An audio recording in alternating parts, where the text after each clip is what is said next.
doing a bit of listening, so I'm going to have you guys practicing your listening ears and postures and attention.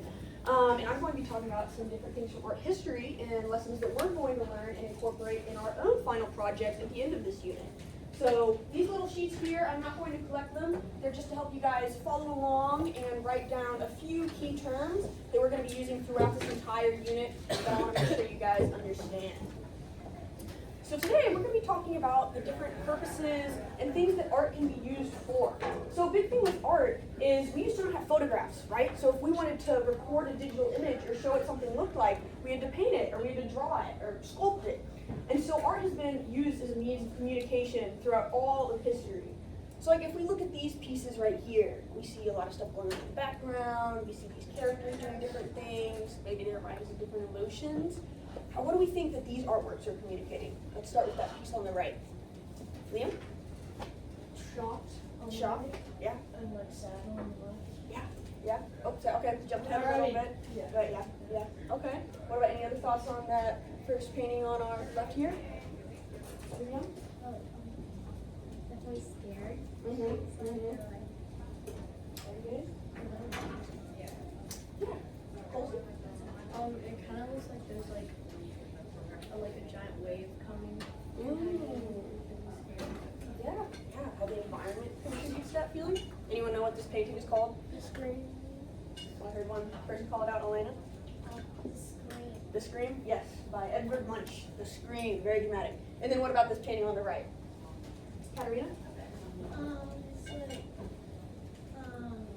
either like tired and sleeping, Mm-hmm. or like, sleeping. Yeah. Like she just got back from like a party or whatever. Tired. Just got back from a party. I like that. Very fun. So yeah, this all gives us an idea about something that's going on. We look at the character, how they're positioned, maybe the colors, the stuff going on around them, and that communicates a certain idea to us.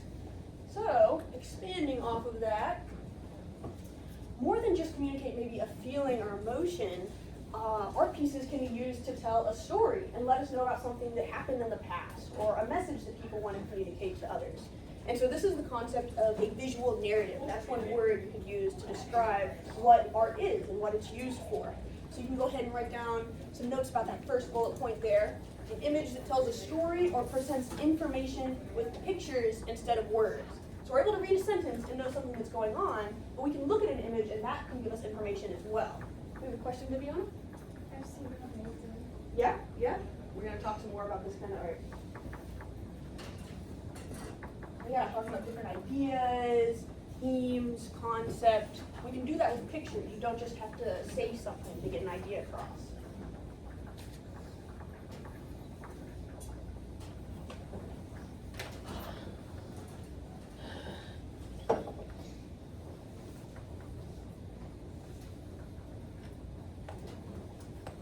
It's okay if you didn't get quite every word, as long as we're remembering what that term visual narrative is as we use it.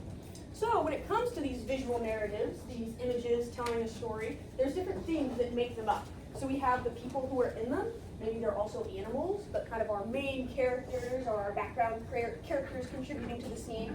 And so we'll refer to these as figures. So they're the living beings, or maybe they're not alive, that could also be part of it. And they're what are doing the actions, or showing what's going on in a piece. So we have an example of some people maybe telling a story, preaching something, maybe some people in the background listening. That all gives us an idea of what could be going on or what story is being told in this artwork. Maybe they're holy, maybe they're royal. We think about what clothes they're wearing, what they're doing. That could give us an idea of what's happening or maybe the context of a piece.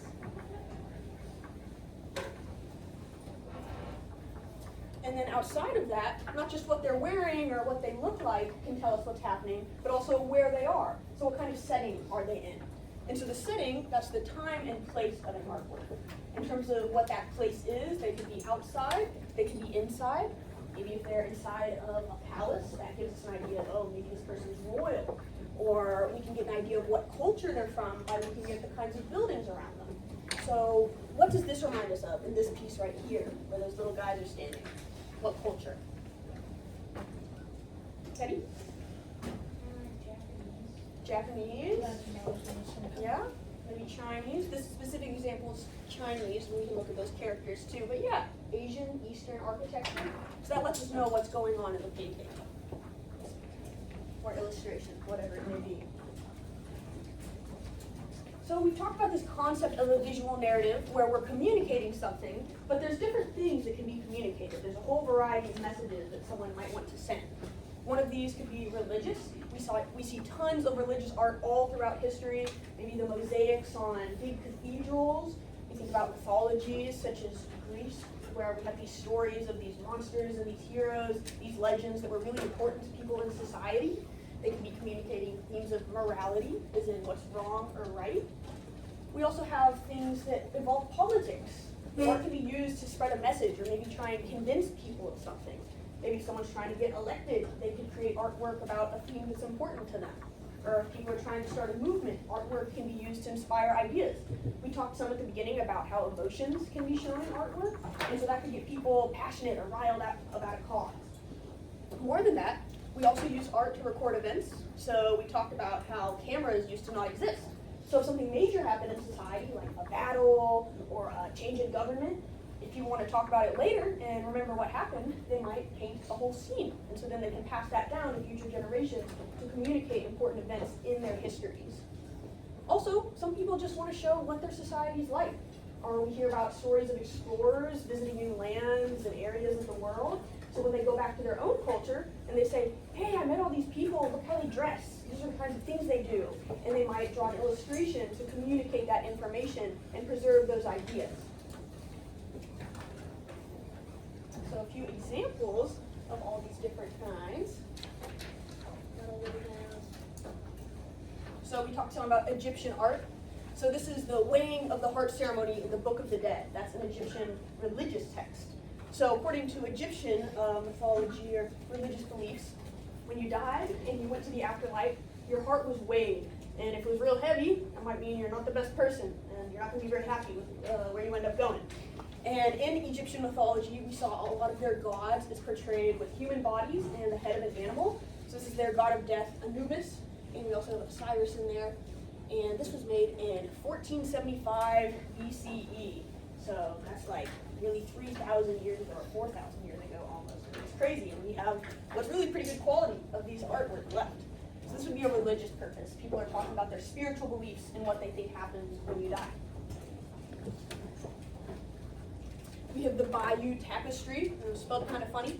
So this was during medieval England, and this was recording a major battle. This was the Battle of Hastings, where the Normans conquered England.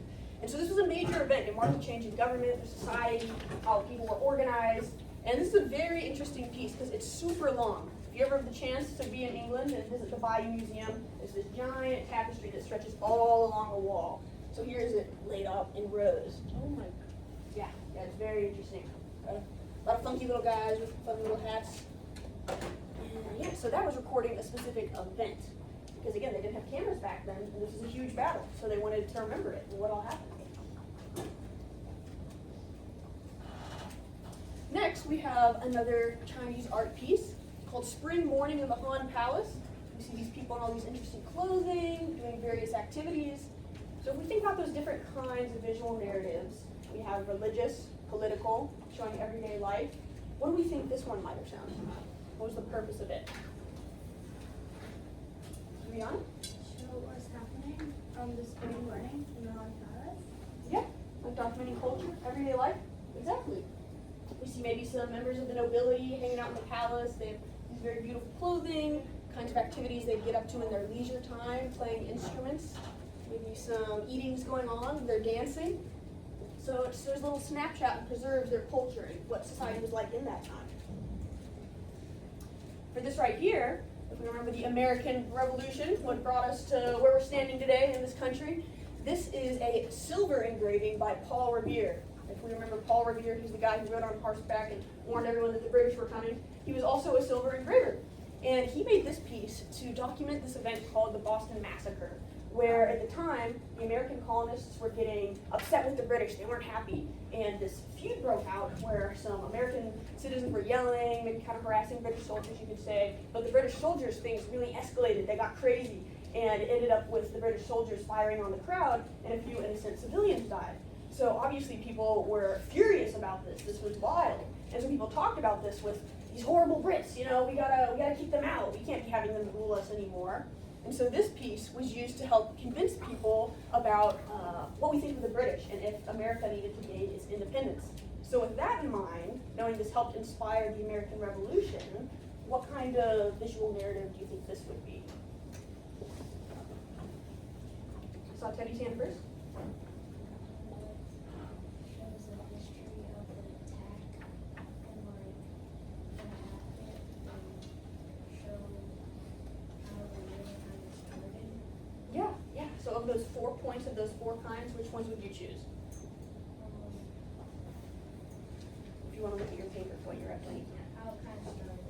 Yeah, documenting an event. That's true. That's true. Sometimes we can have more than one message. What else? Audie? Recording it. Yeah. What other one do we think could apply? Yeah. Political. Yeah. So these can be connected because sometimes people's feelings about an event can help inspire